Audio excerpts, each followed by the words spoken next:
All right, let's dive into the future of crypto. We're taking a look at the decentralized decade, a crypto odyssey 2023-2033.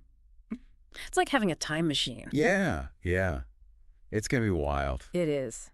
We're going to see how crypto could completely change the world over the next 10 years. Some really big changes might be coming. Yeah, there are.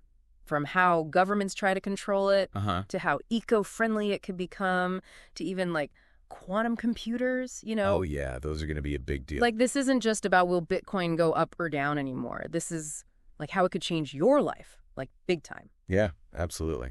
So let's jump in. The book starts with 2023, and it calls it this great filter for crypto. What's that all about? Well, think of it this way. The hype, the crazy speculation, it all kind of cools down. Right. And that's when the regulations kick in. Okay. So only the really useful crypto projects, the ones that actually solve real problems, they're the ones that survive.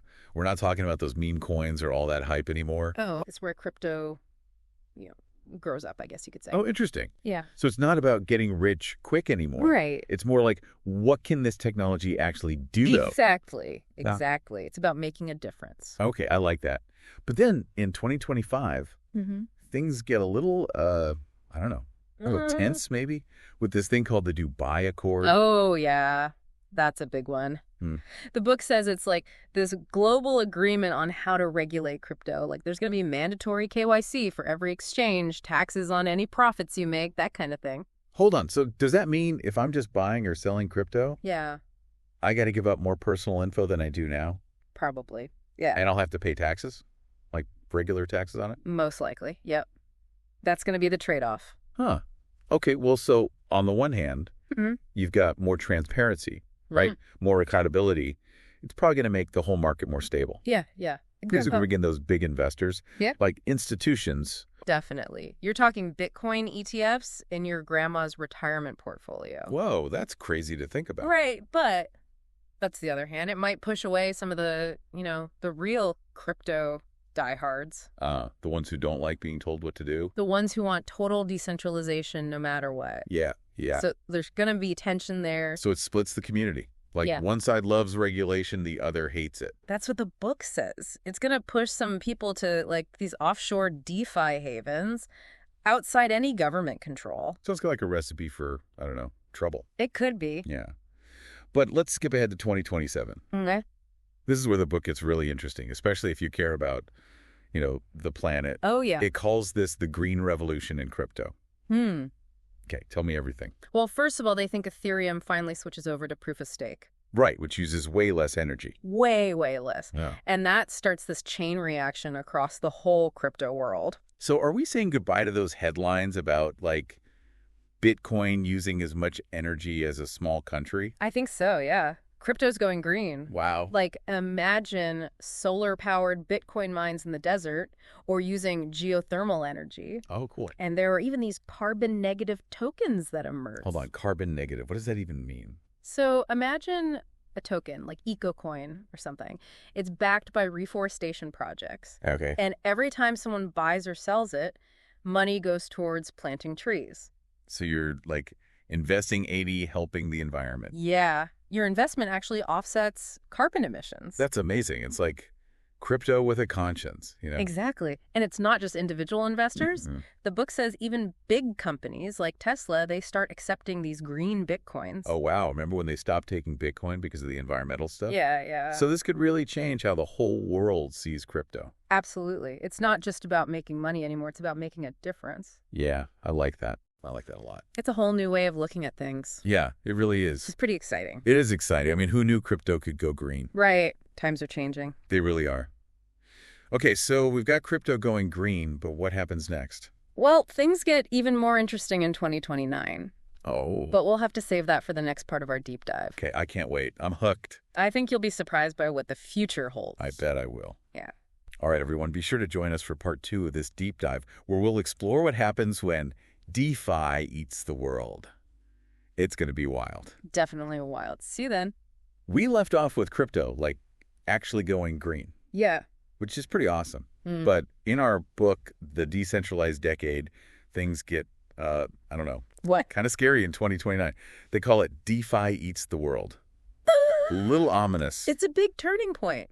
The book says, like, decentralized finance just blows up. Like it takes over everything. Pretty much, yeah. It changes everything about banking, borrowing, investing, like, globally. Okay, paint me a picture. What does that actually look like? Give me an example. Okay, imagine a farmer in Kenya. They need a loan. Okay. But instead of going to a bank, they use this DeFi platform. Let's call it AgriChain. Okay, AgriChain. And they can get a loan by, like, putting up their land titles as collateral, but it's all tokenized. Mm-hmm. So no banks involved. Nope. No middleman, lower fees, way more people have access to capital. I mean, that's pretty amazing. Right. It's like power to the people, right? Yeah, that's very empowering. But it also feels kind of risky. Like, is it safe? Well, the book doesn't shy away from that. They talk about this hack, this huge hack of a DeFi platform called Ocean Bank. Oh, no. It's a big one, like $2 billion stolen. Whoa. So it just shows, even with amazing code, things can go wrong. And if it's decentralized, who do you even complain to? Exactly. There's no safety net, no government bailout or anything. So high risk, high reward, kind of. Yeah.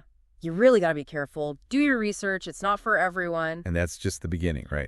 Yeah. The book talks about, like, decentralized insurance using weather data to pay out claims automatically. Oh, wow. And people in countries with crazy inflation, they're using stablecoins to protect their savings. That's pretty smart. Yeah, like the whole system's changing, every part of it. Wow. But then it takes another turn. Oh, yeah. 2031. The book calls it the year of CBDC wars. Oh, that's right. Which sounds not good. Yeah, a little ominous. It is. So Yeah. what are CBDCs anyway? Central bank digital currencies. So basically, governments launch their own digital versions of, like, the dollar or the euro, China's digital yuan. It's already a thing. And the book says it's going to be, like, the main currency for trade in Asia by then. Oh, wow. So it's like a rival to the dollar. Pretty much, yeah. But doesn't that give governments even more control over our money? Like, they can see everything we do. That's the big concern. CBDCs could be more efficient, maybe even cheaper to use. Right. But what about privacy? What if they can just, like, freeze your account if they don't like what you're doing? That's kind of scary, honestly. It is, yeah. It's a huge trade-off. Convenience versus control. And what about the U.S.? Are we just going to let China take over? Well, the book says the U.S. launches its own CBDC. Okay, good. They call it Dollar Chain. Dollar Chain. Catchy. But it's not just a digital dollar. Get this. They're using AI to control the interest rates. Whoa, hold on. AI is controlling our money. That's what the book says. It could make the system more efficient, I guess. Or it could go totally haywire, right? Like, what if the AI goes rogue? It's definitely risky. And who's even in charge? Who programmed the AI? Nobody knows. It's a black box. That's a little unsettling, honestly. It is, yeah. It's a whole new world of finance. Yeah. It's like tech, money, and government power all mixed together in a way we've never seen before. It's a lot to take in. It is. And it's only going to get crazier from here. Oh, yeah. Wait till you hear what happens in 2033. Quantum computers. Yeah. That's when things get really wild. Okay, I am both terrified and fascinated right now. That's the future for you. I guess so. Well, everyone, join us for part 3 of this deep dive, where we'll tackle the quantum threat and all the other craziness 2033 has in store. It's going to be a wild ride. All right, so we've talked about green crypto, DeFi taking over, governments launching their own digital currencies. It's a lot. It is, yeah. It feels like you're already living in the future. Yeah, it's moving fast. But our book, The Decentralized Decade, it takes us even further, to 2033. Oh, yeah. And this is where things get really, I don't know, kind of sci-fi. Yeah, it gets pretty wild. They call it the quantum threat. Quantum computers, I got to be honest, I don't really get them. Well, they're not like the computers we use today. Okay. They use quantum mechanics, which means Okay. they can do calculations incredibly fast, like way faster than anything we have now, And that's a threat to crypto. How? because they could potentially crack the encryption that protects, like, everything digital, including cryptocurrencies. Wait, so all our passwords, our bank accounts? Pretty much, yeah. It's all based on encryption that a powerful enough quantum computer could break. So it's like everything we think is secure now could just be, like, gone. The book talks about a scenario where, say, Google develops a quantum computer that can break RSA encryption. And what's that? It's one of the most common encryption algorithms we use today. Oh, well. So if that gets broken, it's like game over. Bank accounts, online transactions, government secrets, everything's vulnerable. It sounds like a disaster. It would be a digital apocalypse. So is crypto doomed then? Well, Bitcoin might be okay for a while. Really? Why? It uses a different type of encryption, SHA-256. Oh, yeah. That's thought to be harder to crack, even for quantum computers. So Bitcoin survives, but everything else gets wiped out. And not necessarily. The book says there's this big push to create quantum-resistant blockchains. Quantum resistant. Yeah, like new types of encryption that even quantum computers can't break. So it's like an arms race. Kind of, yeah. Yeah. The good guys trying to stay ahead of the bad guys. Wow. It's like something out of a movie. It is pretty crazy. But if people are worried about this quantum threat, are they even going to want to use crypto? It's a valid concern, but the book actually suggests it could be a good thing in the long run. Really? Yeah, because it forces innovation. It pushes everyone to come up with better, more secure systems. So we might end up with even stronger crypto thanks to this threat. That's the idea.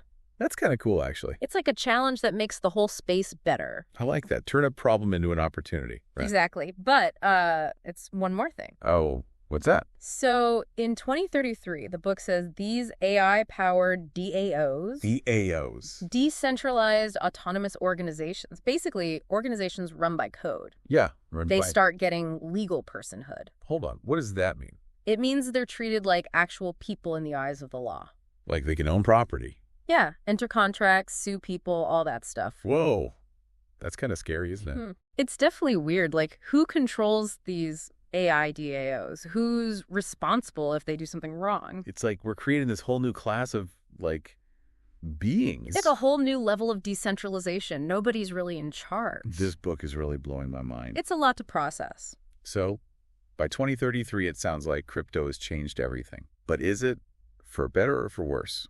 That's the big question. The book doesn't really give a clear answer. It's more like a mixed bag. Okay. Like, sure, DeFi is helping people who never had access to banking before. Right. But there's also, like, surveillance coins tracking every transaction. Oh, right, yeah. Artists are making a living off NFTs, but deepfakes are everywhere, so you can't even tell what's real anymore. It's like a utopia, but also kind of dystopian at the same time. Yeah, it's complicated. So it's not like crypto saves the world or crypto destroys the world. Nope. It's more like it just changes everything in ways we can't even predict. Exactly. And the choices we make now, they're going to determine what that future looks like. And what about Satoshi, Bitcoin's creator? Yeah. Did they ever imagine all this would happen? Well, the book ends with this quote that's become a meme in 2033. Was this Satoshi's dream or a beta test for something weirder? Whoa, that's creepy. It is, right? It makes you think, what LSE is coming that we can't even imagine yet? So, like, what's the takeaway here? I think it's that we're at this incredible turning point in history. Technology is changing everything at a breakneck pace. Yeah, it's crazy. But ultimately, it's up to us to decide what kind of future we want to build. It's a lot of responsibility. It is, but it's also exciting. Yeah. We're not just passive observers. We can actually shape what happens next. That's a good point. So, like, what can people do right now? Well, first of all, read The Decentralized Decade. Yeah, It'll really get you thinking. I know it got me thinking. It's a great starting point. It is. But what else? Like, how can people be a part of this change? Well, that's the beauty of it. There's no one right answer. Start learning, start experimenting, find what excites you about this space, and get involved. So whether it's learning about DeFi or investing in green crypto or just like talking to your friends about this stuff. Exactly. Every little bit helps. We're all in this together, you know? We are. Wow, that was an amazing deep dive. Thank you so much for taking us on this journey. It was my pleasure. I think we both learned a lot. I know I did. It's really given me a lot to think about. And to everyone listening, thank you for joining us. Yeah, thanks for listening. We hope you enjoyed it. And remember, the future is in our hands. Let's go build something amazing